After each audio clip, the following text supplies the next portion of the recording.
محدش فينا يقدر يعرف ابدا شكل الملائكة ايه ولا الناس اللي هيساعدوه مين. ابتديت انت بينك وبين نفسك ت... يعني تفكر ان ده ممكن يكون مش طبيعي ولا اه فعلا؟ فكرت انه مش يعني طبيعي. انت مصدق ومؤمن تماما ان ممكن يكون ده شيء مش بشري؟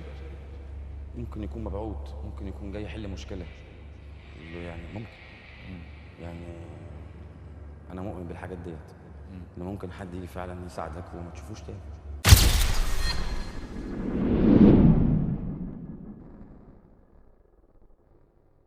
ما هو اللي انت هتسمعه ده مش عادي خالص. انا عايز اسألك سؤال واحد: هو في بني ادم طبيعي يبقى موجود هنا في مصر وانت شايفه قدام عينك، وفي نفس الوقت شخص تاني يشوف نفس الشخص ده موجود في انجلترا مثلا؟ ومش بس كده، الشخص ده بيظهر لك وقت ما تكون انت محتاج له. سمعنا كتير قوي عن الكلام ده، وبصراحة قصة محمود عبد المغني دي معلقة معايا من وانا صغير جدا. فمحدش عارف هل الموضوع ده صدفة فعلا ولا يخلق من الشبه 40. الفنان محمود عبد المغني بيقول انه حصلت معاه قصة من اغرب القصص اللي حصلت له في حياته. كان بيقول ان وقت ما يبقى محتاج مساعدة شخص معين بيظهر له في اي وقت بقى وفي اي مكان، بس الله اعلم الشخص ده بني ادم طبيعي ولا مش بشر.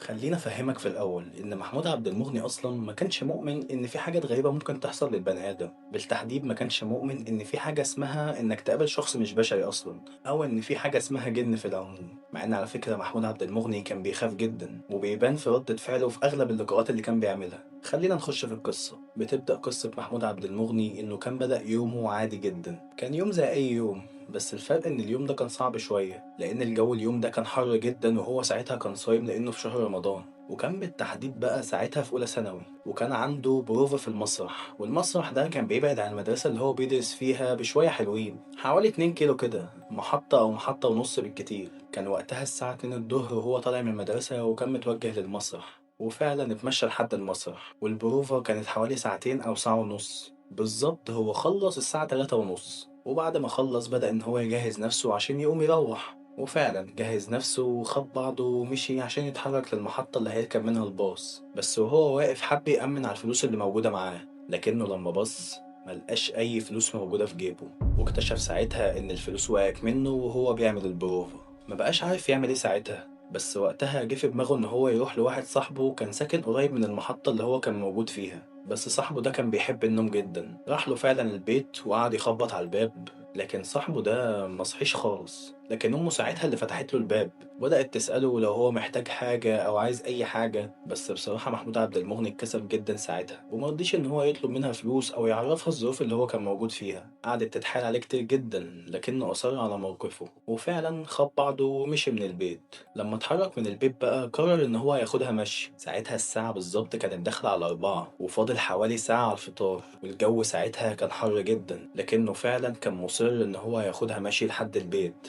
هو ما كانش في ايده حاجة تانية يعملها. لكنه بعد نص ساعة بالظبط من المشي تعب جدا. وصل عند محطة موجودة في العجوزة، وساعتها ما قدرش ان هو يتحرك من مكانه من كتر التعب.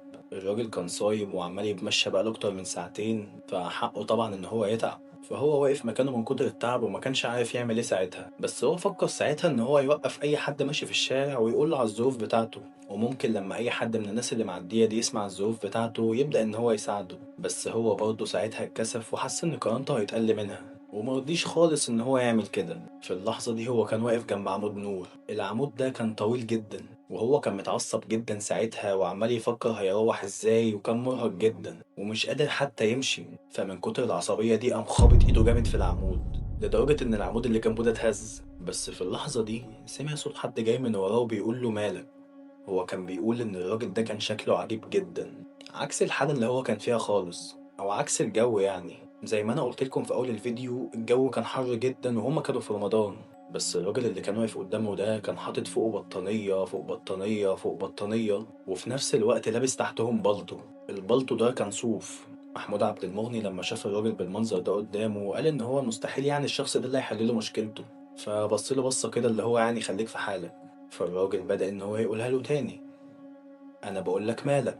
فمحمود عبد المغني قال له بكل استهتار كده: مالي، عايز أروح ومعيش فلوس. هو كان بيقولها له كده يعني اللي هو أنت هتعمل لي إيه. وقال له الكلمة دي أصلا وهو باصص الناحية التانية وما كانش مهتم بيه خالص. فالراجل بدأ يقول له طب تعالى قرب. فلما قرب منه لقاه بيحط ايده في جيب البلطو اللي هو كان لابسه ده، اللي هو الصوف، وبدأ إن هو يطلع منه حبة فلوس فضة. بس الفلوس اللي الراجل طلعها ده محمود عبد المغني كان بيقول إن شكلها غريب جدا، كان شكلها زي الدهب بالظبط. وهو كان أول مرة في حياته يشوف فلوس بالمنظر ده. هي كانت برايز وشيلانات عادية خالص، بس كانت بتلمع لمعان غريب جدا، كأنها ما اتصرفتش قبل كده خالص، كانت فلوس جديدة لنج.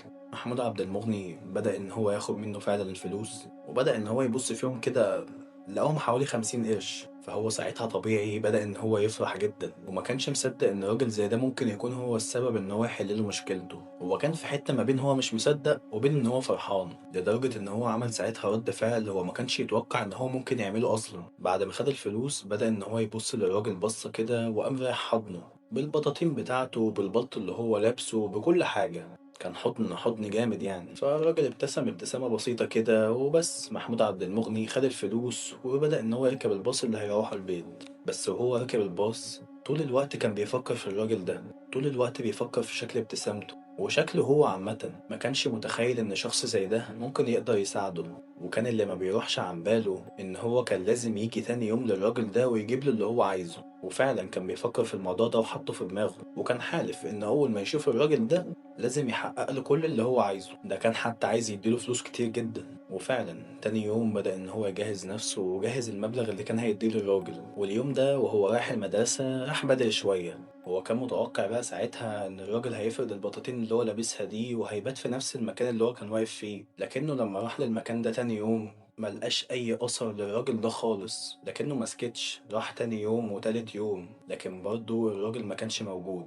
ولما سأل عليه قالوا له إنه مفيش حد بالمواصفات دي بيقعد هنا أصلا، وما كانش حد عنده علم بالراجل ده خالص. مفيش ولا مخلوق قال إنه شاف راجل زي ده. الموضوع ده ساعتها عمل دربكة في دماغ محمود عبد المغني، لدرجة إن هو بدأ يفكر ساعتها إن الراجل ده مش بشري أصلا. إزاي أصلا الجو يبقى حر بالشكل ده وهو لابس 3 بطاطين وتحتهم بلطو؟ وكمان لما سأل عليه الناس قالوا له إن مفيش حد أصلا بيقعد في المكان ده. طب هو جه منين بقى؟ وهو لما كان واقف جنب العمود الراجل ده ظهر له فجأة، والله أعلم هو جه منين. محمود عبد المغني كان محتفظ ساعتها بربع جنيه من المبلغ اللي الراجل ده اداهوله، كان شايله معاه كتذكار أو حاجة يفتكر بيها الموقف ده. عدى على الموضوع ده بتاع حوالي 5 سنين بعد ما محمود عبد المغني بقى خلص مرحلة الثانوية وقدم على المعهد ونجح، وبدأ إن هو يجتهد ويشتغل على نفسه لحد ما ربنا كرمه وجاب عربية. يعني حرفيا فات سنين على الموضوع ده لحد ما جاله في يوم ظرف مفاجئ، وكان لازم في اليوم ده يروح مستشفى موجودة في العجوزة. حد من قرايبه كان تعبان جدا وهو حب إنه يكون موجود في وسطهم في وقت زي ده. لكن هو ماشي بالعربية لاحظ إن الناس عمالة تنده عليه وتشاور على الكاوتش بتاع العربية. فهو كأي بني آدم طبيعي بدأ إن هو يركن العربية بتاعته على جنب وابتدى إن هو يبص على الكاوتش، لكنه لما بص فعلا لقى الكاوتش بتاع العربية متدمر خالص. فهو قال لنفسه انه هيتصرف وبدأ ان هو يروح يفتح الشنطة بتاعة العربية، لكنه لما جه يدور على الكوريك بتاع العربية ملقاهوش. هو كان ناسي اصلا انه ساب العربية من غير ما يبص ان فيها كوريك ولا لا. بس هو لما ركن العربية على اليمين كده كان في عربية موجودة قدامه. فهو لما بص على العربية لقى صاحب العربية جاي يركبها وكان باشا كده وماله هدومه ورايح لسه هيفتح باب العربية. فلقى الشخص ده بيبص له كده من غير ما حتى يندهله، وقال لمحمود عبد المغني كلمة خلته يتصدم صدمة ما اتصدمهاش في حياته قبل كده. وبعدين ابتديت طب هعمل ايه كده. فحد صاحب العربيه ديت جاي باشا يعني كده بيه كده، فجاي بيركب فبص لي كده فقال لي مالك. نفس الصوت، نفس صوت مين؟ الراجل ابو بطاطين؟ نفس صوت ابو بطاطين.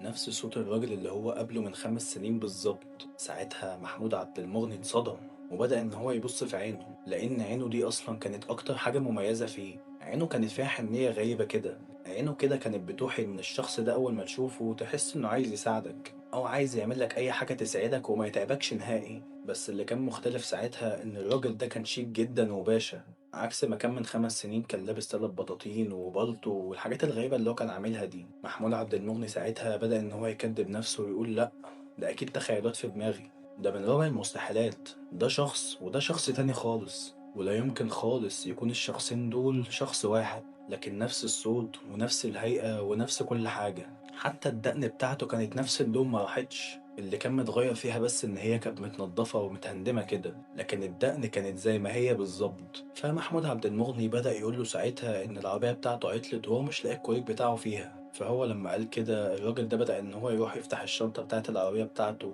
وبدأ إن هو يطلع منها الكوريك بتاعه. وكان ساعتها في شخص تالت كده واقف هو اللي خلص الليلة دي كلها، والشخص الغريب ده ساعتها كان واقف بيتكلم في التليفون ومش مديهم أي اهتمام خالص. بعد ما الشخص التالت ده خلص الكاوتش بتاع العربية وكله تمام، قام الراجل الغريب ده واخد منه الكوريك وابتسم نفس الابتسامة اللي ابتسمها من 5 سنين. محمود عبد المغني كان واقف مصدوم جدا ساعتها، وخلاه واقف باصص للراجل ده لحد ما خد بعضه ومشي. لحد دلوقتي الفنان محمود عبد المغني مش قادر ينسى أو يطلع الحكاية دي من دماغه خالص. هو ممكن فعلا شخص يكون بيظهر لك وقت ما تكون محتاج لأي مساعدة في أي وقت بقى في أي مكان، المهم إنك وقت ما تحتاج لأي مساعدة هتلاقي الشخص ده واقف وموجود جنبك. فمحدش عارف هل القصة دي حقيقية ولا من وحي الخيال. ممكن يكون أصلا محمود عبد المغني مؤلف القصة دي. اكتب لي في التعليقات انت شايف القصة دي حقيقة ولا كذب. لو في أي تفصيلة في القصة انت شاكك فيها اكتبها في التعليقات. وبس دي كانت نهاية فيديو النهاردة، أتمنى إنه يكون عجبكم. ما تنساش تنزل تشترك في القناة وتفعل زر الجرس عشان يوصلك كل جديد، واستنوا الفيديو الجديد قريب بإذن الله. وكل سنة وانتم طيبين، ومع السلامة.